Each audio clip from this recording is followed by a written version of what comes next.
Hello, नमस्कार, आदाब, सत श्री अकाल और अस्सलाम वालेकुम। मैं हूं मोहम्मद अहमद काज़मी, लेकर आया हूं आपका पसंदीदा कार्यक्रम आपके रूबरू। आपको मालूम है कि ईद के बाद में 3-4 दिन से शाम का जो प्रोग्राम है नज़र दुनिया पर, वो मैं नहीं कर पा रहा हूं। अपने फैमिली के साथ कुछ 2-3 दिन गुज़ारने का वक़्त गुज़ारा तय किया था। इसलिए सिर्फ़ इंटरव्यू की शक्ल में मैं कुछ लोगों से आपकी मुलाकातें करा रहा हूं, लेकिन कोशिश ये है कि कोई खबर छूटने ना पाए। अब इस वक़्त जो बड़ी खबरें हैं वो ये कि इजराइल की डिफेंस फोर्स, जिसे आईडीएफ कहा जाता है, उसके स्पोक्स पर्सन डैनियल हगारी, जो बिल्कुल जंग के शुरुआत से ही खबरों में हैं, अब उन्होंने ये कहा है कि हमास को तबाह नहीं किया जा सकता। ये एक पार्टी है, ये एक नजरिया है, इसको खत्म नहीं किया जा सकता। जो कोई भी खत्म करने की बात कर रहा है वो लोगों की आंखों में धूल झोंक रहा है, इस हद तक उन्होंने कहा है। दूसरी तरफ अमेरिका के कुछ डिफेंस एक्सपर्ट्स और खुद डिफेंस ऑफिशियल्स, उनका कहना है कि यमन में रेड सी में जिन हालात से उन्हें गुजरना पड़ रहा है वो सेकेंड वर्ल्ड वार से ज्यादा खतरनाक सूरत हाल है। वहां से ये बात कही जा रही है। उधर इसराइल की जो वार कैबिनेट बनी थी जंग शुरू होने के फौरन बाद, उसमें बिखराव है। उसमें बहुत लोग, कई लोग छोड़ करके जा चुके हैं। इस वक्त जंग का 9वां महीना है और इसमें ना तो जंगबंदी की तरफ बात बढ़ती नजर आ रही है, ना ही ऐसा कुछ नजर आ रहा है कि यूनाइटेड नेशन सिक्योरिटी काउंसिल ने जो अमेरिकन प्रोपोज्ड, जिसे इजरायली अप्रूव्ड जंगबंदी का मसौदा कहा जा रहा था, वो भी इजराइल मानने के लिए तैयार नहीं है। इन सब हालात पर बात करने के लिए मेरे साथ खास मेहमान हैं, सीनियर जर्नलिस्ट जॉन दयाल साहब, जो कई मुल्कों में विदेशी पत्रकार के तौर पर भी काम कर चुके हैं, कई जंगें भी कवर की हैं और इस इलाके को उन्होंने नजदीक से देखा है। जॉन दयाल साहब, वेलकम है आपका। मीडिया स्टार वर्ल्ड को आप वक्त दे देते हैं, उसके लिए बहुत बहुत शुक्रिया। आप ये बताइए कि अब आपको क्या लगता है, कहां तक हालत पहुंच गई? अभी क्या लगता है आपको कि ये जंग जारी रहेगी? बड़ा मुश्किल है इसको दो शब्दों में बात करना। इसको एक तरीके से कोई मिथोलॉजी की तरफ से, ग्रीक या रोमन या हिंदुस्तानी मिथोलॉजी में कह सकते हैं, हम बहुत बुरी तरह घायल हो गए हैं, मगर लड़ाई और जंग दोनों हमने जीत ली है। तो अगर मैं फिलिस्तीनियों की तरफ से बोलूं तो मैं कहूंगा जो गाजा में हमारे साथ हुआ बहुत गहरे घाव है, बहुत बड़ी कुर्बानी दी है, बहुत लोग मारे गए, बहुत बच्चे, बहुत पत्रकार, मकान तो कुछ बचा ही नहीं है तकरीबन। मगर तेल अवीव में, इजराइल के दफ्तरों में, जो यरूशलेम में खलबली मची हुई है, फौज एक तरीके से आप कह सकते हो कि बटरा गई है, रिबेलियन करने की हद पर पहुंच गई है, जो ऊपर से दिख रहा है। पॉलिटिक्स ने वहां पे गवर्नमेंट के नीचे कुर्सी नहीं छोड़ी है और अंतरराष्ट्रीय जगह पे, इंटरनेशनल में इसको पढ़ाया, डिक्लेयर कर दिया गया है, इसको वॉर क्रिमिनल डिक्लेयर कर दिया गया है। अब मैं एक एक बात पे आता हूँ। मैंने बताया गाजा के जो लोग हैं घायल तो हैं, कितनी कुर्बानी दी है, उनके बारे में और क्या बात कर सकते हैं हम? मगर सिर्फ उनकी दिलेरी की तारीफ कर सकते हैं, उनकी हिम्मत की दाद दे सकते हैं, उनके दुख के साथ अपना हमदर्दी जोड़ सकते हैं, उनके साथ आंसू बहा सकते हैं। अब बाकी तक को देखते हैं। इजराइल की फौज के जर्नल जो आज कर रहे हैं, अगर इंग्लिस्तान की, यूएसए की, चाइना की, यूएसएसआर की या हिंदुस्तान की फौज के अफसरान भी ऐसा बोलते, ऐसा करते, तो उनको निलंबित किया जाता, उनको इमीडिएटली हटाया जाता, कोर्ट मार्शल होता और कई फौजों में तो गोली मार दी जाती, क्योंकि वो सरकार के खिलाफ बोल रहे हैं। सरकार जो कह रही है उसका उल्टा बोल रहे हैं। वहां पे जर्नल बोल रहे हैं कि यहाँ पर जो हमारे इरादे थे वो पूरे नहीं हो पाएंगे, किसी भी हालत में हम हमास को खत्म नहीं कर पाएंगे। प्रधानमंत्री कह रहा है हमारा तो सिर्फ यही इलाका है, यही बात है कि सिर्फ हमास को खाली करना है, चाहे कुछ भी हो जाए। उसके दूसरे पॉलिटिकल पार्टीज कह रही है कि आपने हमारे देश को उस मोड़ पे ला पहुंचाया है जहां पे हमारे जो दोस्त थे, शायद अमेरिका को छोड़ के हमको छोड़ रहे हैं। नॉर्दर्न यूरोप खाली हो गया हमारे लिए, कहीं जा नहीं सकते हैं। बाकी देश कह रहे हैं कि अगर वारंट इशू हुए नेतान्याहू के खिलाफ तो हमको वो वारंट को इम्प्लीमेंट करना पड़ेगा। नेतान्याहू अगर पेरिस में आएंगे या और भी कई जगह जो यूरोप में आती हैं इंग्लिस्तान को छोड़ के, तो जैसे ही उतरेंगे हमारा फर्ज हो जाएगा कि इनको पकड़ा जाए। क्या नौबत आ गई है। आपका प्रधानमंत्री अब एक तरीके से हाउस अरेस्ट में हो गया है, कहीं निकल ही नहीं सकेगा। अमेरिका को छोड़ के कहीं जाएगा तो पकड़ा जाएगा।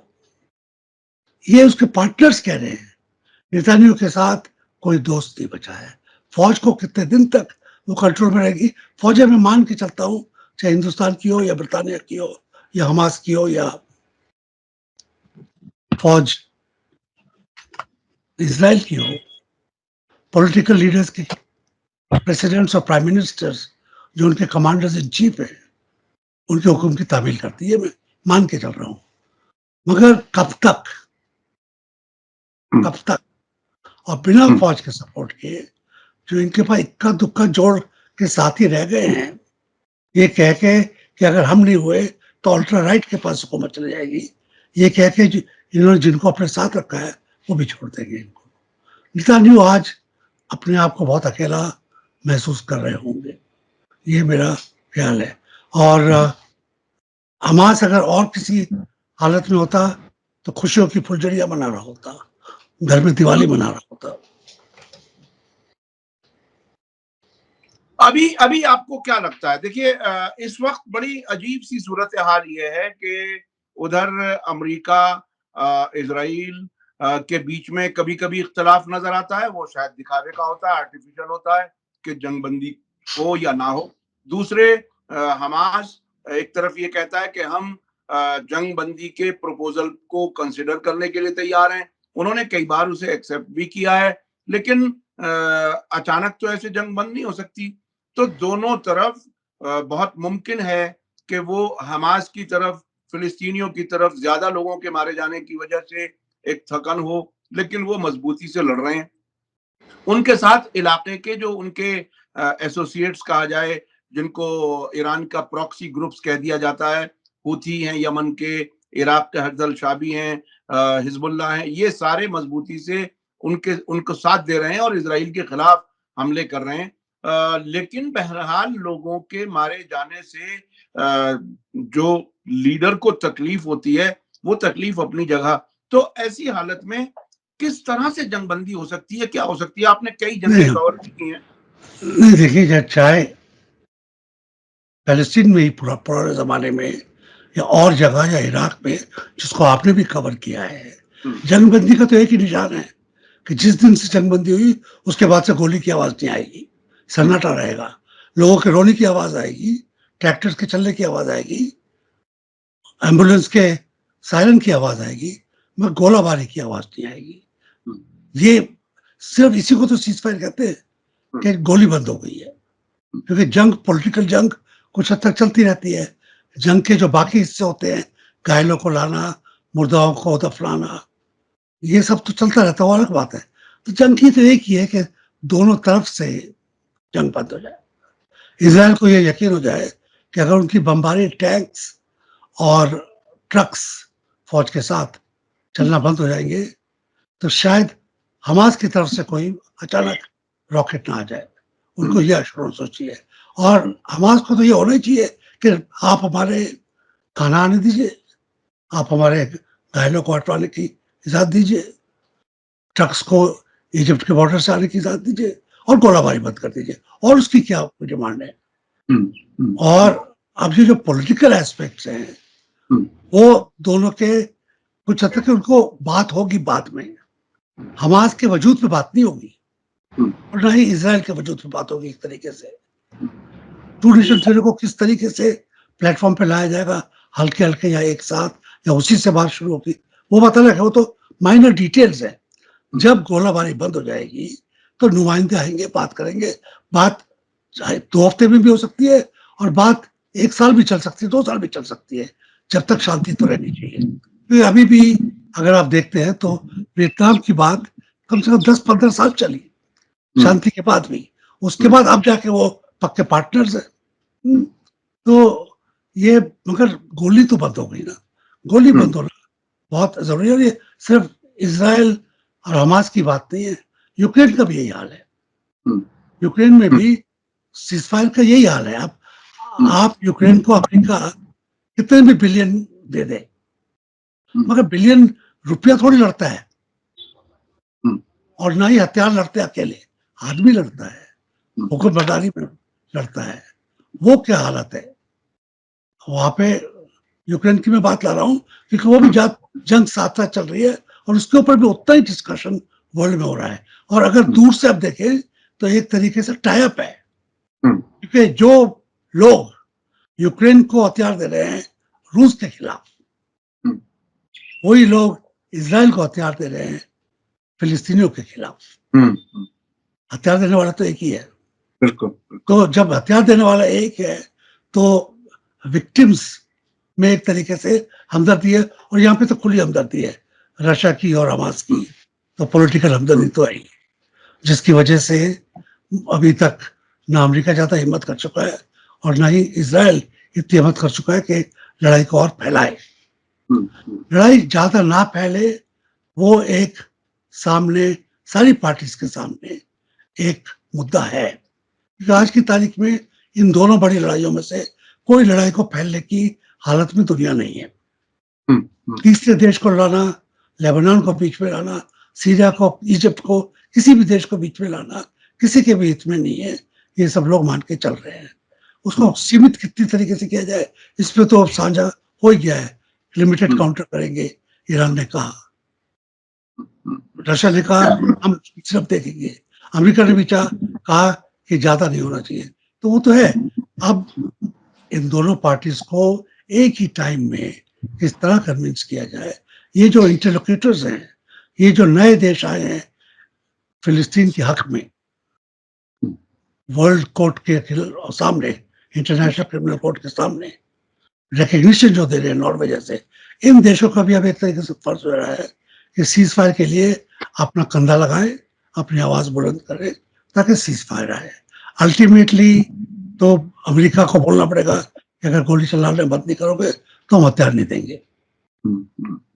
लेकिन हथियारों के मामले में वो हालांकि शिकायत कर रहे हैं, नेतन्याहू अमेरिका से कह रहे हैं कि आप हमें हथियार दें, हमें जंग जारी रखना है।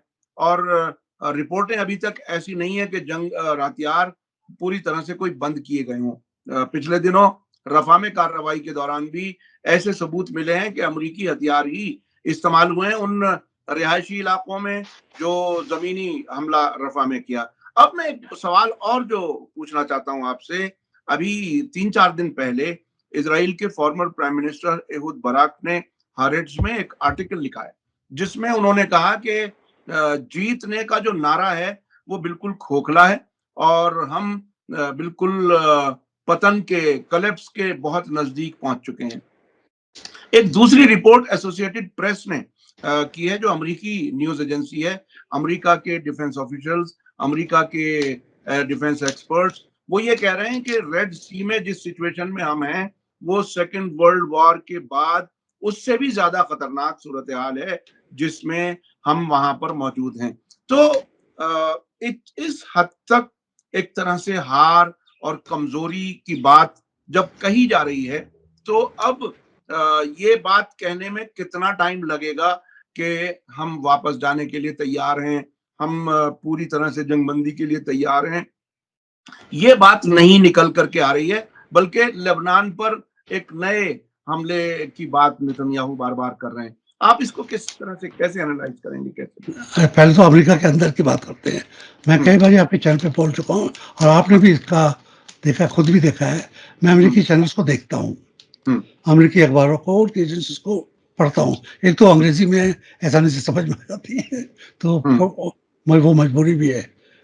उसमें मैं बहुत दिनों से आपको बोल रहा हूँ, कई महीनों से, कि वहां पर फॉक्स न्यूज को छोड़कर और कुछ CNN के कुछ कॉरेस्पॉन्डेंट को छोड़ के बाकी लोग शांति की बात कर रहे हैं, पैलेस्टीनियंस के घायल होने की बात कर रहे हैं, पैलेस्टीनियंस के गरूर की बात कर रहे हैं, उनके डिटर्मिनेशन की बात कर रहे हैं। अमेरिका किस तरीके से अपनी जो इज्जत है वहां काम कर रहा है, इन सब की बातें हो रही है। और बावजूद इसके कि वहां पे इलेक्शन भी चल रहा है, जी। वहां पे सभी जानते हैं इलेक्शन है, और आज की तारीख में ये नहीं जानते कि खुदा ना खास्ता जैसे कह सकते हैं बाइडेन हार गया और डोनाल्ड ट्रंप जीत गया, तो इजराइल के लिए कोई खास अच्छी खबर नहीं है वो। डोनाल्ड ट्रंप अमेरिका का टोटल इन्वॉल्वमेंट अमेरिका में रखना मांगता है, उसको यूरोप से सख्त नफरत है, यूरोपियन यूनियन और नेटो से सख्त नफरत है। वो कहता है अमेरिकियों को पैसा, सफेद अमेरिकियों को पैसा नेटो में जा रहा है, बेकार में जा रहा है, हमारे फौज को ये पैसा चाहिए और अपने चीजों के लिए।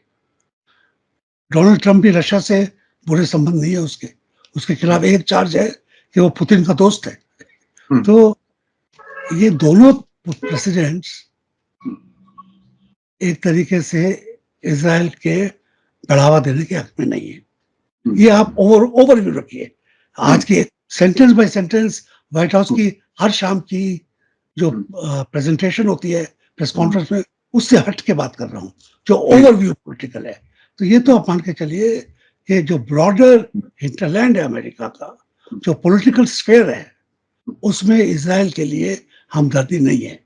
न्यूयॉर्क में, वॉल स्ट्रीट में जो यहूदी है उसमें हमदर्दी है, मीडिया भी डिवाइडेड है, ये तो वहां पे है। दूसरी बात आपने कही थी पैसे की, कि हथियार आ रहे हैं नहीं आ रहे हैं, पैसा आ रहा है वही काफी है, क्योंकि हथियार तो इजराइल डॉलर अगर उसके पास है तो हाई सीज पे खरीदेगा। वो हथियार पैदाइश कहाँ होगी? उसकी पैदाइश होगी जर्मनी में, फ्रांस में, इंग्लिस्तान में और अफ्रीका में।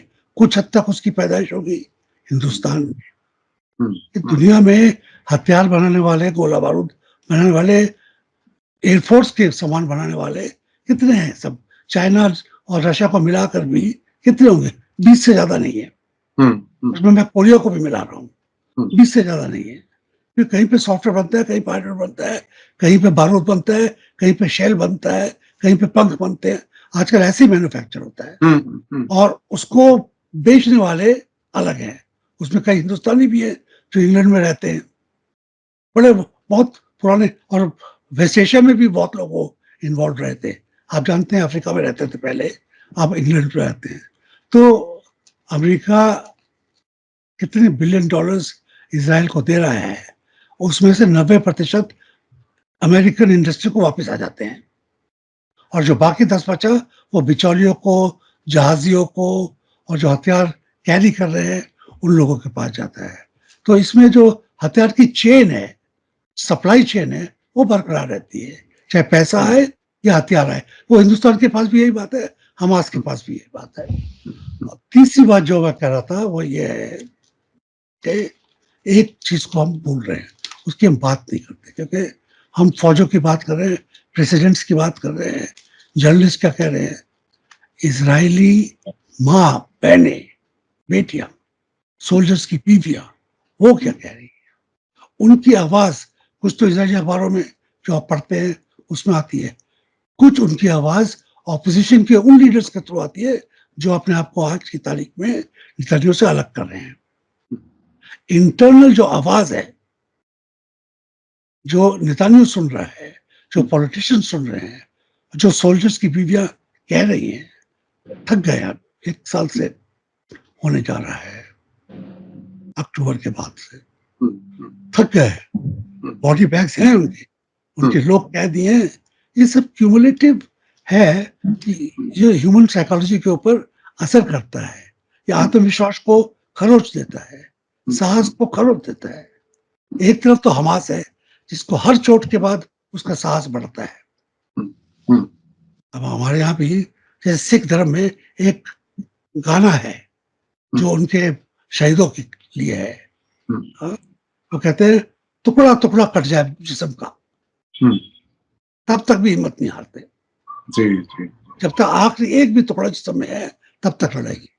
वो जो अंदर जिस्म में है, रूहानी पूरे देश के जिस्म में है, उसका अगर बैलेंस देखा जाएगा तो इजराइल बहुत कम हो गया है, हमास का 100% चल रहा है। ये ऐसा इतनी दूर बैठे हुए बिना कोई गोली खाए हुए, मेरा विचार है। ये बहुत बड़ी बात है कि हमास अब भी 100% मजबूती के साथ लड़ रहा है और इजराइल इतना कमजोर हो चुका है कि उसकी वॉर कैबिनेट के लोग चले गए, डिफेंस मिनिस्टर और प्राइम मिनिस्टर के बीच में टकराव है और वो अब रिक्वेस्ट कर रहे हैं। आप बिल्कुल ताजा जो खबर है वो नेतन्याहू सबसे रिक्वेस्ट कर रहे हैं कि जो भी लोग सरकार में हैं, अपोजिशन में हैं, वो जंग के हालात को देखते हुए मुत्तहिद रहें, एक साथ रहें, देश को बचाना, वजूद को जो खतरा है उसको बचाना है। अच्छा, अब मैं एक चीज और समझना चाहता हूं कि हिजबुल्लाह के लीडर हसन नसरुल्लाह ने 2 दिन पहले जो तकरीर की है उसमें उन्होंने ये कहा है कि अगर इजराइल ने लेबनान के खिलाफ जंग छेड़ी तो कोई भी इजराइल की कोई भी जगह सेफ नहीं है। अभी 3 दिन पहले उन्होंने एक 10 मिनट की वीडियो जारी की है जिसमें हैफा बंदरगाह और कई और अहम जगहों की अपने ड्रोन के जरिए ली गई वीडियो वो जारी की है और ये बताया कि हमारी पहुंच में है सब कुछ। उसके साथ साथ साइप्रस को भी उन्होंने धमकी दी है कि आप logistic support, air space Israel को अगर आप देंगे तो हम आपको दुश्मन की तरह से ट्रीट करेंगे और आप जंग का हिस्सा होंगे। उन्होंने साइप्रस के प्राइम मिनिस्टर ने फौरन कहा नहीं नहीं, हमारा कोई मतलब नहीं है, हम सॉल्यूशन का हिस्सा हो सकते हैं, प्रॉब्लम का हिस्सा नहीं हो सकते। तो अभी तक जो कुछ हिजबुल्लाह और इजराइल के बीच में टकराव रहा है, हालांकि वो लिमिटेड है, अब ये जो बयान आ रहे हैं इसको और नेतन्याहू की उस धमकी को कि हम लेबनान के खिलाफ जंग शुरू करेंगे, कैबिनेट से भी अप्रूव करा लिया उन्होंने। आपको क्या लगता है, लेबनान की तरफ नहीं, कर पाएंगे?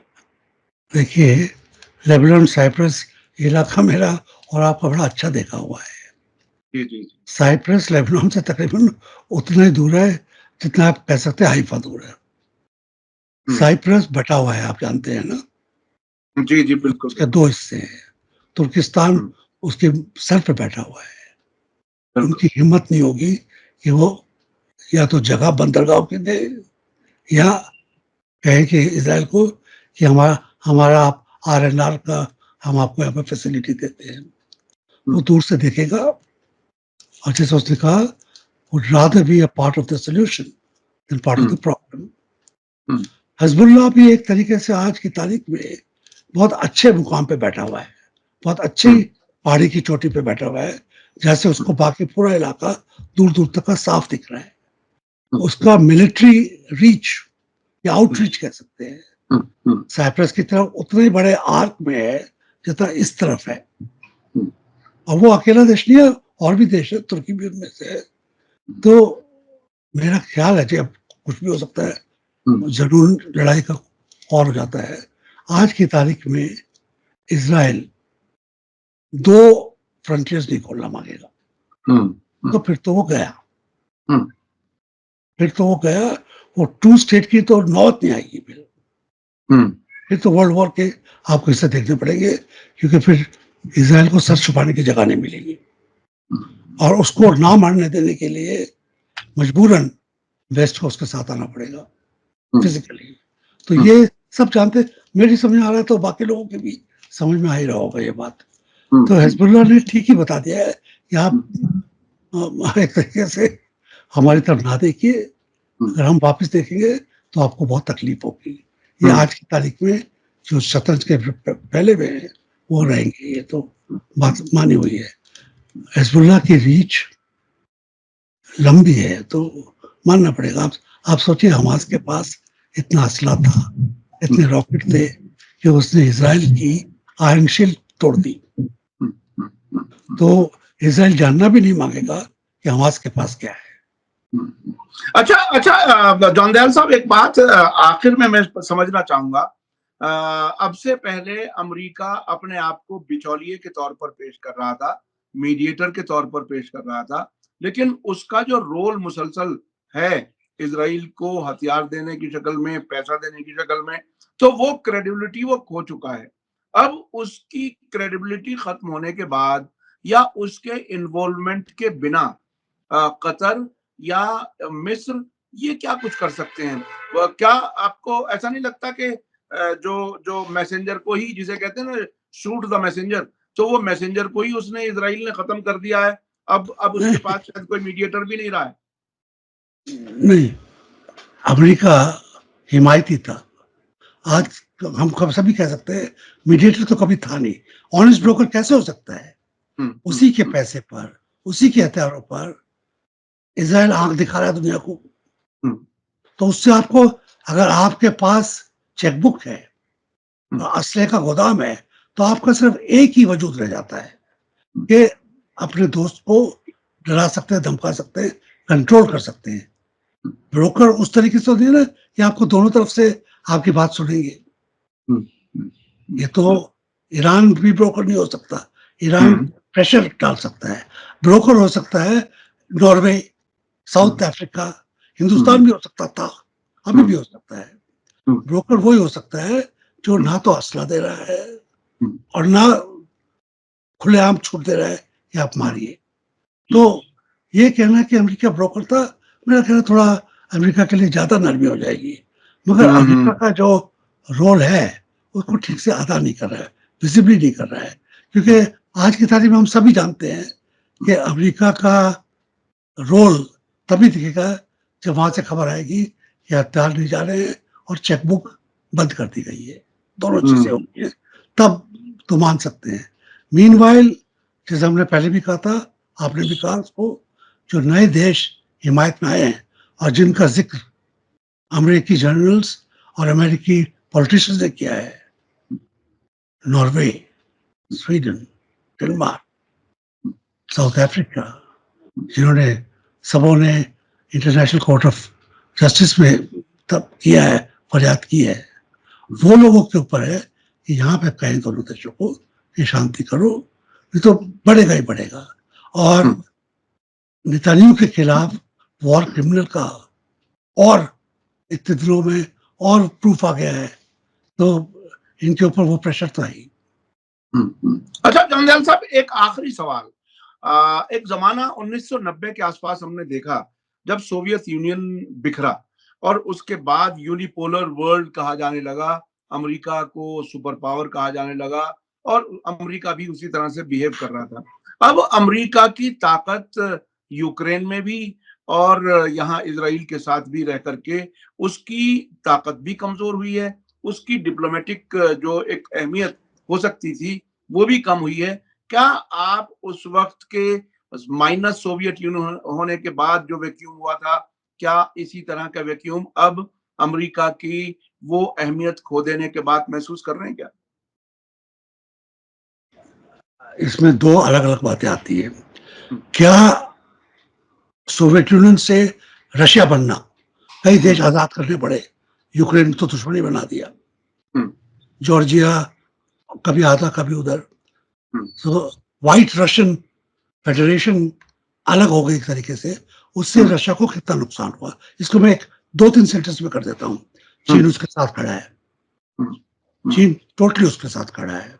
बिल्कुल। वेस्ट एशिया का वो हिस्सा जो एंटी अमेरिका है उसके साथ खड़ा है। हिंदुस्तान जैसा देश, और हिंदुस्तान बहुत बड़ा देश है इस मामले में, क्योंकि रशिया के हम मेन मिलिट्री पार्टनर्स हैं, रशिया के हम मेन ऑयल पार्टनर्स हैं, रशिया के हम main leather food products partner हैं। तीन बड़ी चीजों में उनसे हथियार, रशिया के हथियार के बिना इंडिया की फौज कुछ नहीं है, अमेरिका के हथियार नहीं, क्योंकि लैंड वॉरफेयर में अभी भी सारे हथियार रशिया के हैं। तो सोवियत यूनियन और रशिया बनने में हिंदुस्तान को कोई फर्क नहीं पड़ा, रशिया को हिंदुस्तान की दोस्ती में कोई खास फर्क नहीं पड़ा। 100 से 80 आ गई, इससे ज्यादा नहीं कम हुई, क्योंकि हिंदुस्तान का रशिया के बिना काम नहीं चलेगा, रशिया का हिंदुस्तान के बिना काम नहीं चलेगा। यही बात चीन की है। दूसरी तरफ थोड़े 5-10 साल के बाद, गोर्बाचेव के अनाउंसमेंट के 10 साल के बाद, अभी आज की हालत ये है कि चाइना, रशिया, नॉर्थ कोरिया, कुछ हद तक साउथ कोरिया भी टोटली रशिया के साथ हो गए, उतने ही जितने वॉर्सो पैक्ट के जमाने में थे। दूसरा, हिंदुस्तान क्वाड के जो खेला उन्होंने पिछले मोदी 2 में, मोदी 3 में अभी तक जुबान नहीं खोली है। और उसकी वजह एक ये है कि ऑस्ट्रेलिया भी कुछ हद तक पूरी तरीके से वो उत्साह जो उसका पहले था क्वाड में कम हो गया। उसकी और भी वजह हैं, अमेरिका से, इंग्लैंड से उसके प्रॉब्लम्स, अपने उसके प्रॉब्लम्स, वो देखा वहां पे काफी खून खराबा हुआ है। तो ऑस्ट्रेलिया अब दूसरों के झमेले में ज्यादा फंसना नहीं मांगता है। तो रशिया सोवियत यूनियन के जितना तो बनेगा नहीं, मगर उससे बहुत ज्यादा कम भी नहीं हुआ है। लैंड एरिया कम हो गया है, मिलिट्री बहुत ज्यादा कम नहीं हुई है। यूक्रेन जितना जा सकता था वहां पे हथियार बनते थे, न्यूक्लियर पावर प्लांट्स थे, जॉर्जिया में कुछ है, बाकी ईस्टर्न साइड में थे, क्योंकि उस जमाने में भी नेटो से दूर यूराल्स के इस तरफ कुछ उज्बेकिस्तान में कुछ और जगह वहां पे उसके प्लांट थे, स्पेस वगैरह के उन जगहों में थे, वेस्ट में नहीं थे। तो उस वजह से रशिया की औकात ज्यादा कम नहीं हुई है, उसका वजूद कुछ हद तक थोड़ा लगता है, साइज थोड़ा श्रिंक हुआ है, इकोनॉमी थोड़ी श्रिंक हुई है, मगर उसका जो पॉलिटिकल क्लाउड है ज्यादा खबर नहीं। आज की तारीख में भी अगर अमेरिका कह दे कि हम ट्रेड बंद कर देते हैं रशिया से और किसी और को भी नहीं जाने देंगे, एम्बार्गो लगा देते हैं, यूरोप का नुकसान होगा, रशिया का नहीं होगा, क्योंकि गैस ऑयल सब वहीं से आ रहा है, पाइपलाइंस वहीं से आ रही है। तो इसको देखते हुए आज की तारीख में बाइपोलर आज से 10 साल बन गया था, आज की तारीख में इकोनॉमी में भी बाइपोलर जो पहले था वो आ गया है। हिंदुस्तान और नॉन अलाइन के देश अपने आप को नॉन अलाइन नहीं कहते, मगर दोनों तरफ से कुछ दूरी बना के रखे हुए हैं। अच्छा, इस जंग में चीन बड़ा खामोश किस्म का एक रोल अदा कर रहा है। पिछले दिनों मीडिएशन की भी कोशिश करने की बात कही गई थी चीन की तरफ से। रशिया भी एक तरह से खामोशी से या तो देख रहा है या कुछ डिप्लोमेसी, कुछ मुलाकातें मॉस्को में भी हो चुकी हैं, फिलिस्तीन से मुताल्लिक मीटिंगें कुछ हो चुकी हैं। आपको क्या लगता है कि क्या अमेरिका किसी तरह से डिप्लोमेसी के जरिए जब अपने हाथ से कहते हैं ना कि कंट्रोल से बाहर चला जाए, तो क्या वो चीन और रूस से मदद लेकर के जंगबंदी तक पहुंचने की कोशिश करेगा ये फिलिस्तीन इजराइल वाले मामले में? मैं आज की तारीख में, आपने चीन का जिक्र अच्छा किया। आप जानते हैं कि रशिया ने चीन के साथ अपनी संधि दोबारा की है, टोटली रिन्यू की है। अपने बॉर्डर एरियाज के ऊपर दोनों प्रेसिडेंट्स एक दूसरे की जगह जा चुके हैं और उनको बहुत ही बड़ा जश्न की तरीके से दोनों जगह स्वागत हुआ। उतना स्वागत पिछले 20 साल में कभी नहीं हमने देखा। तो चीन और रशिया को हम फिर एक बात मान के चले, एक ही बात करेंगे।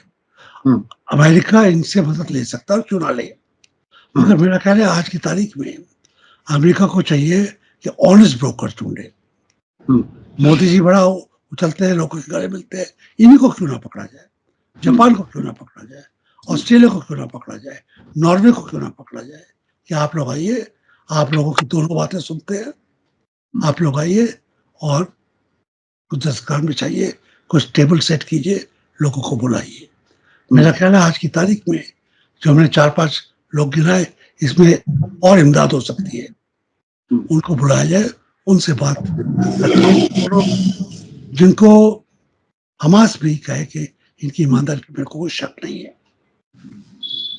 यानी नए बिचौलिए आ सकते हैं जंगबंदी कराने के लिए, इसके इम्कान बहरहाल हैं और जंगबंदी की पूरी दुनिया को जरूरत है, ना सिर्फ इजराइल और हमास और फिलिस्तीनियों को, बल्कि जंगबंदी तो होनी ही चाहिए। ये हर लेवल पर ये सोचा जा रहा है, लेकिन अभी क्या होगा, कैसे होगा, नेतन्याहू कब तक इसी तरह से बिहेव करेंगे, कब तक अमेरिका के उस रेजोल्यूशन की बात नहीं सुनेंगे जो उसने सिक्योरिटी काउंसिल में पास कराया, ये सब आने वाला वक्त बताएगा। बहुत बहुत शुक्रिया जॉन दयाल साहब, आपने हमें वक्त दिया। इसी के साथ मुझे दीजिए इजाजत। धन्यवाद, शुक्रिया। जय भारत, जय हिंद। मीडिया स्टार वर्ल्ड के और वीडियो देखने के लिए हमारे चैनल को सब्सक्राइब करें और सीधे नोटिफिकेशन पाने के लिए बेल आइकन दबाएं। और अगर हमारी खबर सच्ची और अच्छी लगे तो अपने व्हाट्सएप, इंस्टाग्राम, फेसबुक और ट्विटर अकाउंट पर जरूर शेयर करें।